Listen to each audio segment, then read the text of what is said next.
I have always loved the Soulsborne games, but I've never been very good at them. So naturally, when Nightreign came out, I decided to try something that, considering my skill level, seems impossible. I haven't even beaten the first Nightlord yet, so to make it even more satisfying when I do, I'm gonna beat it with no gear.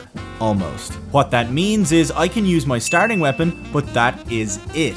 No relics, no utility items, not even any stone sword keys, which was probably a mistake. I can use temporary buffs from the map, but I can't take any loot or buffs from bosses, except for the end of night 1 and 2, just to keep the runs a little spicy.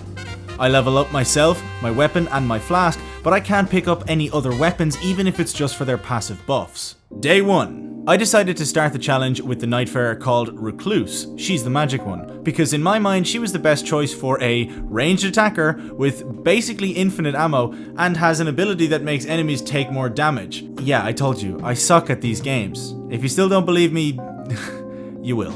Run 1. So I made sure I had no relics and I got started. I cleared the first camp and right away my instincts told me to go equip myself with more weapons. I was trying to get used to Recluse's magical cocktail ability timing because I really didn't have any experience with her. This lack of experience in Recluse and Souls games in general would not prove useful going forward. Well, I took care of the bell-bearing hunter, I grabbed my first power up and I got all the way to level 8 on day 2. But none of this really matters because I haven't fought Morgoth since Elden Ring came out, and yeah. Run 2. This one didn't go so well either. I basically had the exact same run, but I didn't make it past the BBH. Run 3.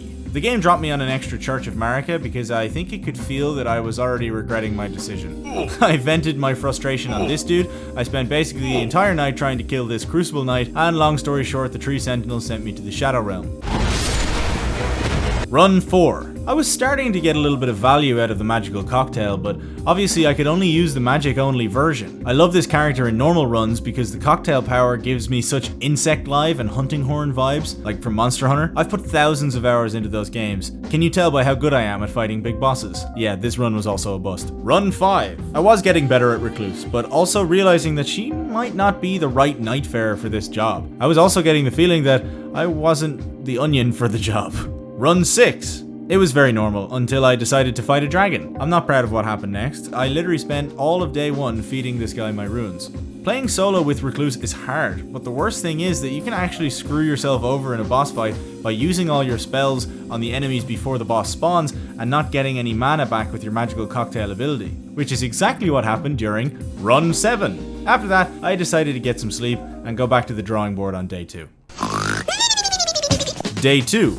So I was at my day job in Onion Corp working on this script when something dawned on me. There's no rule against learning more about this game. So I loaded up the wiki and I proceeded to download it into my brain, along with every YouTube video I could watch without my boss noticing. I decided that Recluse wasn't going to work, and I'm gonna give Ironeyes a go, to start making an effort to better optimize my runs for rune maxing and leveling up. Run 8. So straight away, Ironeyes felt like a million times better than Recluse. He's so snappy and fun, and his bow does a lot more damage than I thought it would. This was my first run of the day, and I could already feel the hope surging back into my oniony veins. I also learned that you can get level 2 smithing stones from these cave bosses, which you may have already known, but I did not. I leveled up my weapon and made sure to grab extra flask charges, and BBH went down a lot smoother than he ever did with Recluse. But at the start of day 2, I got cocky and I decided to go for a field boss. Yeah, this did not go well, but I have to say at least it was pretty cinematic. And ladies and germs, on my first run with Ironeyes, I made it to Gladius. Level 9 and 1 less flask charge than the max, I made my way in. I was very scared. This now introduces the next part of the challenge, learning Gladius. Because yeah, this challenge was far from over. Run 9. It started very nicely. The game gave me 4 Churches of Marika because again, it could feel my pain. I quickly spanked the Mausoleum Knight and decided to go for this Golden Hippo at level 3. I haven't actually played Shadow of the Erdtree, so this is my first time with this boss. Nice. I killed BBH, I killed this dude, I grabbed a smithing stone, and I leveled up all my shit. I got to level 9 before the end of night 2, and, unfortunately, died to the big guy again. I cannot believe he's here at the end of night 2, god damn.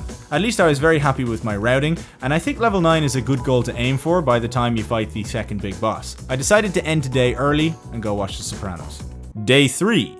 I had to make a new account at the beginning of day 3 because I actually hopped on with the boys for a late night session and they carried me through the Gladius fight. Yeah, we got it. Nice. I got him. My kill. I did get a little bit of experience in the fight, but I was rarely the center of attention. Run 10. I decided to go for a name that paid homage to my fellow Irish Onion Knight, and this run was very standard. Dropped in, killed this nerd, found another stone sword key. Should stone sword keys be allowed in these kind of runs? You tell me, I feel like I'd like to fight Everjail bosses. I got my revenge on this dude and his freaky children. I put BBH back in his box for the 12,000th time, and I got myself this useless buff. I was feeling even cockier, so I challenged this dude, and yeah, I told you, I suck. What do you guys think about sacrificing a level to kill a big field boss in Nightraign? I feel like it's kind of worth it sometimes. They give you the most souls of any bosses, right? Anyway, I was level 9, feeling fine, and confident I could take on the Fell Omen. And guess what? Oh my fucking... Run 11! I actually killed Margot for the first time, but for some reason I didn't have any sound, which is a shame. I was on level 12 and I was feeling very confident in the Gladius fight, but got spanked all the same. Run 12. This is the thing about Nightraign, it takes 40 minutes just to get to the final boss, just to learn the final boss. Also, did y'all see how fast I killed this fire monk? I'm fucking sick. Run 13. This was my best Fell Omen fight yet, but I was pretty under-leveled and I didn't have the best power-ups. I was starting to get pretty good at the first phase of Gladius, keeping him consistently marked and dodging correctly, but it wasn't perfect yet. Run 14. I actually struggled against the tree sentinels for some reason, and the Gladius fight did not get off to a good start. Or a good end. Honestly, at this point I was starting to realize that this second phase was just instant death as a solo player, because they all split up, and they do it in such a way that if you're locked onto one of them, the others will actually flank you, so I really needed to find a solution. Run 15. I died to the Fell Omen. Run 16. I got my revenge, and he gave me probably one of the better power-ups in this game, at least for this type of run, but for the second phase of the Gladius fight, I decided my new strat would be running the fuck away. And it actually proved quite useful, until I died to this fucking buffoonery. I mean, like, what the fuck is that attack? I know it's very dodgeable, I'm getting tired.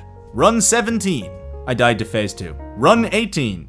I tried to wait to use my ult when they split in phase 2, so I could hit each of the dogs with it, which I missed, and I got absolutely freaked on in phase 2. I was so tilted at this point, my mic actually picked it up. That's fucking bullshit.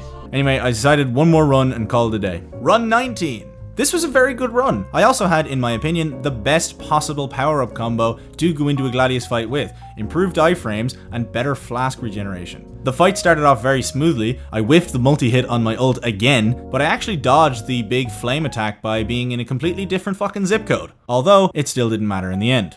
Defeated, I went to bed and had dreams about Gladius and his beautiful red fur. One day it would be mine. Run 20. It's a new day, baby. I found another stone sword key, which made me sad, and I also found myself really wishing I could fight Everjail bosses. I had some decent power-ups going into Gladius fight, and I actually hit them all with my ult. I died. God, I hate that attack. Run 21. I actually had a really intense fight with a Fell Omen, and I forgot to grab his power-up afterwards because I was so relieved I won. Oh my god, this challenge is frying my oniony brain. I was so frustrated at myself that I didn't pick up the attack. So I just went into the Gladius fight with no expectations. The fight was feeling pretty good. Since I had no second upgrade, I had emotionally prepared myself to lose. So I just took my time and I kept using my ability to mark him, and I actually nailed all three of them with my ult while one of them was marked, and I was pretty happy with the damage it did. I decided to keep doing damage in phase 2, which I don't usually do. This was risky, but I still had my Wending Grace and I was done with the second phase, which was very helpful because I still have no fucking idea how to dodge that big flame attack. Even though I was 9 miles away, it still fucking hit me. What is going on? As the fight went on, I got sloppier and sloppier because I realized, holy shit, I'm actually doing pretty well. I got down to using my last flask, and thankfully, my ult recharged for a second time. And I did it. I was so happy. I wanted to scream, but it was like 2 AM and I don't live alone.